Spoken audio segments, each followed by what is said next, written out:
Welcome to the Real Estate Pros Show, where we interview real estate investing professionals from coast to coast, as well as the service providers that serve the real estate investing industry.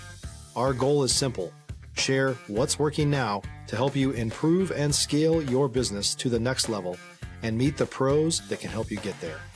Real Estate Pros is powered by Investor Fuel, America's leader in helping real estate investors and professionals build the business you need to live the life you've always dreamed of. Let's start today's show. Property insurance for real estate investors doesn't have to be difficult, but it does need to be there to protect you when you need it. MyInvestorInsurance.com not only provides insurance at 15 to 30% cheaper than traditional agencies, it's built specifically for real estate investors like you. You can set up an account in about 2 minutes, get quotes on properties, turn on and turn off insurance for your fix and flip or rental properties in around 2 minutes without having to talk to anyone directly, all through our portal. There's no better way or faster way to make sure you've got the coverage you need to protect you, and no more lengthy policies either. Once you're set up, you're billed monthly and prorated by the day for however long your policy is active. It's powered by MSI, the third largest independent MGA, with 1.5 million customers and more than $1 billion in cumulative premiums written. Get set up today in about 2 minutes at myinvestorinsurance.com/fuel. Hey folks, welcome back to the show. I'm your host, Dylan Silver, and today on the show I have broker, lender out in Denver, Colorado, Summer Lee. Summer, welcome to the show. Thank you for having me. It's a pleasure to have you on here. You know, before we were hopping on, I mentioned that I've been to Denver once as a kid growing up, but it's been a while. How's Denver out there today? It is hot, very hot. It's a hot day in Denver. So no snow, because I know it stays snowy up until like May, potentially. No snow in late June, huh? Absolutely. My second year here in Denver, I'm from California, but I moved to Denver about 5 years ago. And my second year, I went to Colorado Springs to help out a friend. And it was I think it was in May, actually. We had blizzard, okay? And I didn't know what blizzard was. Well, I knew what the word blizzard is, but Yeah. the only blizzard I know in California was the Dairy Queen ice cream blizzard. And every road was closed off, and I'm trying to go back to Denver, back to my home, and I was like, why is it all red? Like, is everybody having like is there like a road work or something going on? Why is it all red? But I was optimistic, and I got stuck in the middle of the road. Oh I had no. a firefighter come rescue me, and I spent the night at a fire station. Oh my gosh. So you didn't have the chains on the tires yet at that point. I have a California car, okay? It still has a California license plate. You're holding out. You're holding out. So I want to ask you about moving to Denver. Did you move to Denver initially for work? Was it for the destination? How'd you get out to Denver? Great question. So my brother was here. He was in the military, and I visited him in 2016. And every year I visited him and I came to Denver, and I saw potential in real estate because coming from California, I saw the great market space, increase in the market space that Denver will have. Back then, the property here, single family resident, was around 200,000 to 300,000, while it would cost about 500,000 in California. So that really drove me to come to Denver to see how the market is. And when everybody went remote and the COVID happened, everybody went remote, I took the courage to move out here and to start and expand my business here. Stop living on an island and join the #1 mastermind in America for professional real estate investors. Investor Fuel is a community of hundreds of the nation's top investors working together to build stronger businesses and better lives. In addition to the amazing community of real estate investors acting as a board of advisors for one another, Investor Fuel members have access to 100% funding on purchase and repairs for our members only, a health insurance program, and benefits and discounts that more than pays for the membership of most of our members, meaning it's actually costing you money to not be a member of Investor Fuel. If you're looking to scale your business and build a business that allows you to live the life of your dreams, please visit investorfuel.com today and book a call with our team. And at that point in time, talking about getting into real estate, did you have your own business at that point in time? Were you working for someone else? What did your Both. life look like at that point? Yes, I was still at the corporate office and I had a nonprofit back then. I still have that nonprofit, but I was in a building stage. So I wanted to expand that nonprofit business here in Denver. What was the nonprofit? What's the nonprofit? So I'm an immigrant. I'm a first generation immigrant, and I wanted to help immigrants and young adults navigating the American life. Very cool. So I want to pivot a bit here and talk a little bit about that.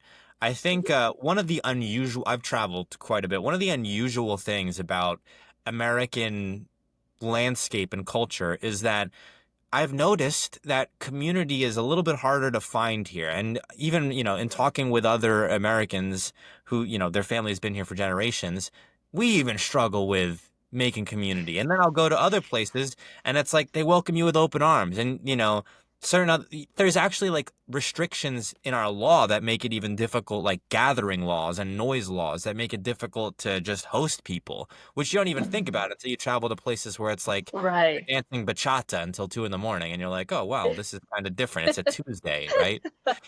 Um, and so as someone who is a real estate guy, but also as someone who's traveled quite a bit, I think real estate is so heavy on who you know and networking, and I Absolutely. guess it's logistical. You have to have the information, but it's also who you know.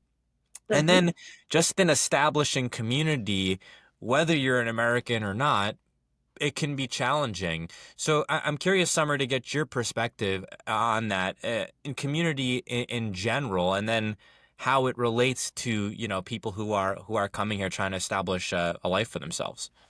Yeah, great question. And you said the word networking. My friends, we have nickname among our friends, and my friends call me Miss Networker because I will network the crap out of anywhere I go. So when I first came here, I didn't have any connection to anybody. So I don't know if I told you this, but I'm a commissioner for the city of Denver as well, purely because of networking. So a lot of people underestimate the power of networking and connection. And how I network here is I would um, find the events, any gatherings that relate to real estate, lending, or finance, or just making friends on Facebook, meetups, and I'll just be present. And before, my parents would say that I'm a very shy person, but now the business owner mentality just shifted my mindset, and I am not shy anymore, and I'll be the Yeah. first one to introduce myself. And I think that really brings the connection, and people see that as a confident person, and people see that as I want to work with that person. So since then, I've been growing and growing and growing to the point where I am a business owner and a commissioner, and I'm just meeting people left and right here. I sometimes think that introverted people make actually the most impressive networkers. It's almost like this like James Bond thing where it's like they don't say much, but we see them everywhere and we do see them talking, but their words are like limited. So it's like, oh, I heard them Yes, talk again. Like, what are they saying? And exactly. I, Curious. yeah, I'm a naturally very, very, very shy person. I just remember growing up being like, borderline distraught having to talk to people. And what I've learned, and I'm curious to get your perspective on this, is it's literally a skill, and that you can practice it just like you can going to the gym. If you're looking for consistent, high-quality leads, look no further than Investor Machine. Investor Machine isn't just another agency, it's the most sophisticated, data-driven lead generation company on the planet for real estate investors, and serves the role of being not just a lead generator for your business, but a marketing partner that is helping you achieve your goals along the way. Go to investormachine.com to learn more and schedule a call with our team today.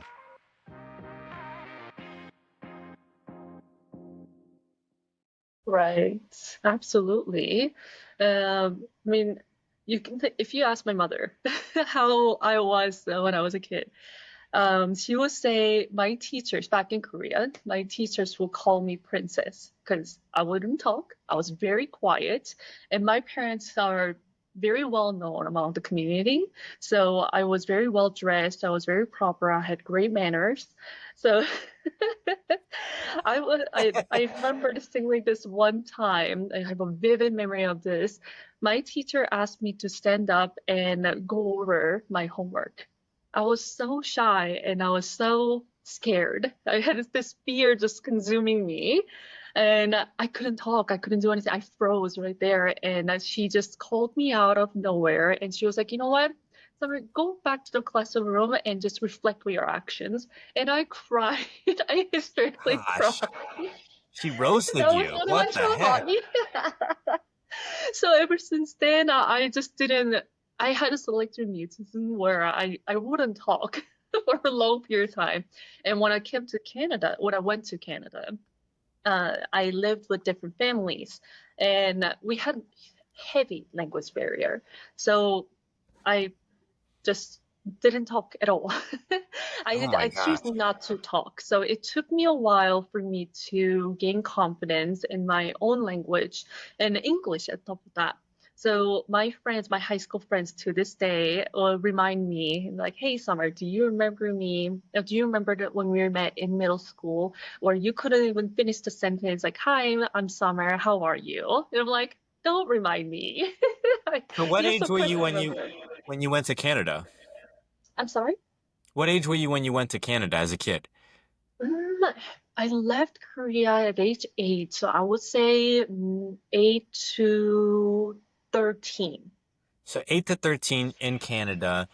I'm Mhm. curious because I have not been to Korea, but can people get by in English in Korea? Is it possible to get by in English out there? You really have to learn Korean. Yes, right now, yes. There's a lot of foreigners in Korea because, after BTS, the Korean Yeah. community Oh has my been gosh. booming. So there's a specific place called Hongdae. I'm not sure if you're on social media, but there's this funny guy named Hongdae guy or Okay. something.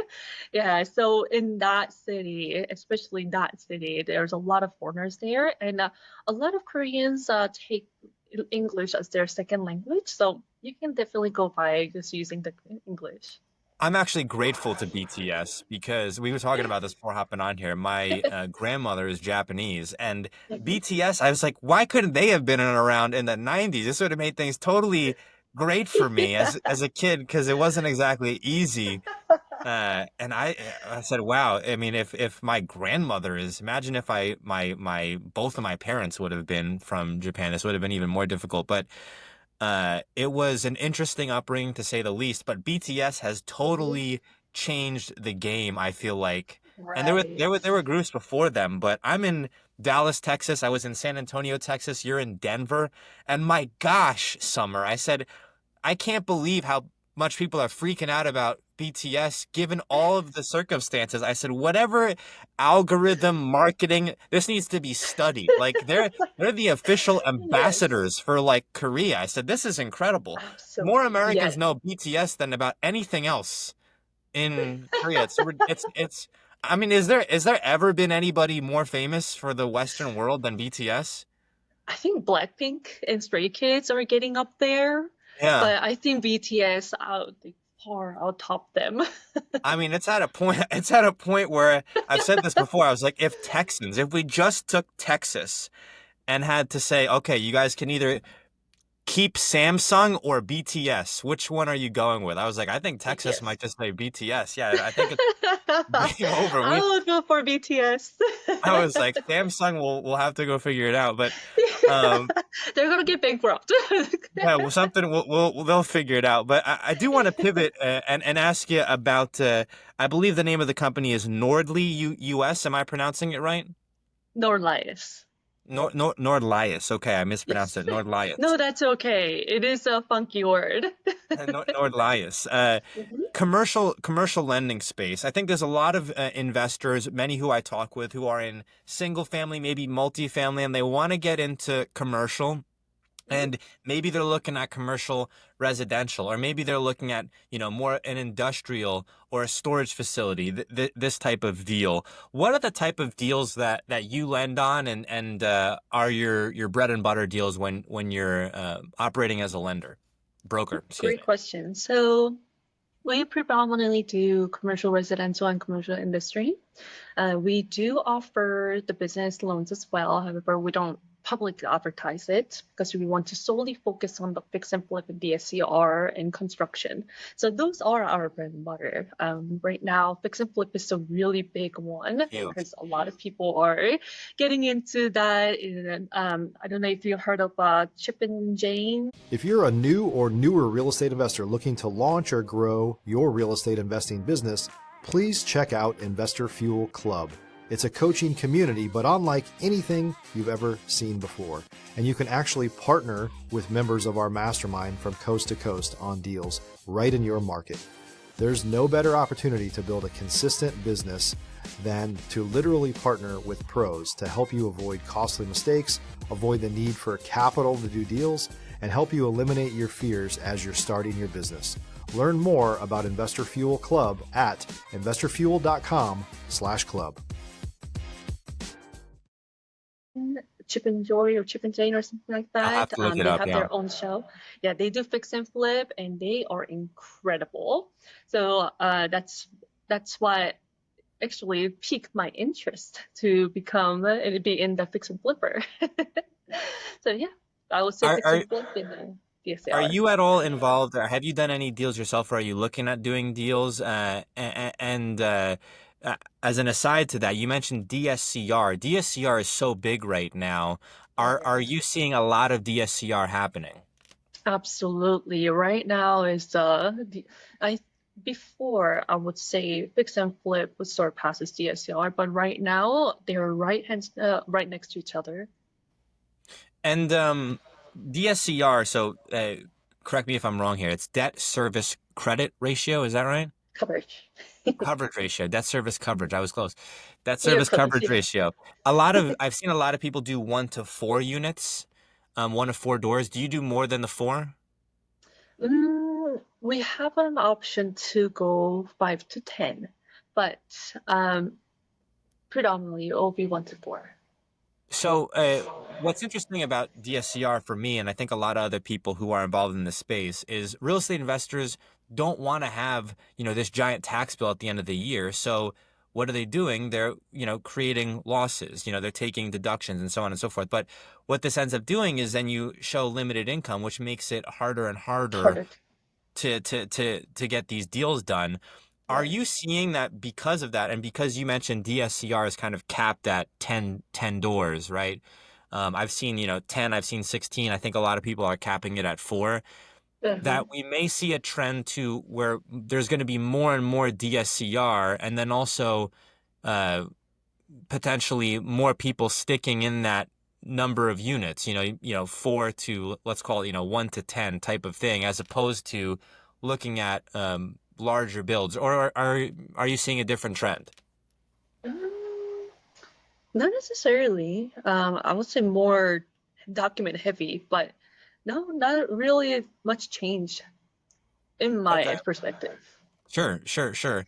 Um, I want to pivot here a little bit, Summer, and ask you about in general. No one has a crystal ball, right? But when we look at the commercial lending space, I see so many strategies, but one of the more interesting ones that I think a lot of people are seeing as well is the opportunity for new builds, specifically. And I think I'm out here in Texas, so we've got lots of vacant land. We've got so Mhm. many. It seems like there's commercial residential going up everywhere, and we're maybe, unfortunately, I don't know, depending on how people look at it, moving into more of a rental economy here. So more people are renting now than ever before.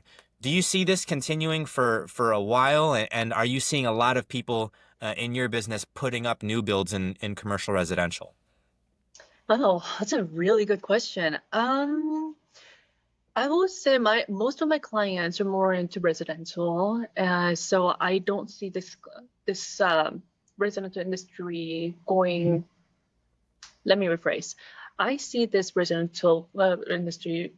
increasing rather than decreasing. But with the new laws coming up, has been coming up for the rental and landlords and Airbnb laws, Yeah. it is a little bit difficult for the investors and business owners to keep it up with the renting field. But I don't think that will be too much of a challenge as long as you have a great person to work with, like myself, That's right. who will be handholding the whole time, the whole process, and informative and guiding them to the proper path. Now, are you in all 50 states, or are you operating in certain areas? I'm out here in Dallas, Texas. Can people in Texas and in Florida and East Coast reach out to you? Yes, absolutely. The only states that we are limited to are North Dakota, South Dakota, West Virginia, and Vermont. Okay. Um, Summer, we are coming up on time here. If folks want to reach out to you, if they'd like to learn more about the business, or get in touch with you in any way, where can folks go to reach out to you? Oh, great. Well, they can go to my website, it's www.norliascapital.com. And my phone number is 720-588-2885. Or they can email me, summer@norliascapital.com. Summer, thank you so much for coming on the show here today. We've got the rooster going Thank off in the you. background. I don't know if you can hear that, but pleasure having you on the show. Congrats on your success, and Thank you so to your future much. success. You as well. Thank you. Thanks for joining us for today's Real Estate Pros Show. You can learn more about the amazing benefits of the Investor Fuel Mastermind community, including surrounding yourself with hundreds of other rock stars, 100% financing for your deals, and members-only discounts from vendors you're likely already using that, as a member of Investor Fuel, will save you more than the cost of your membership. Visit investorfuel.com to learn more.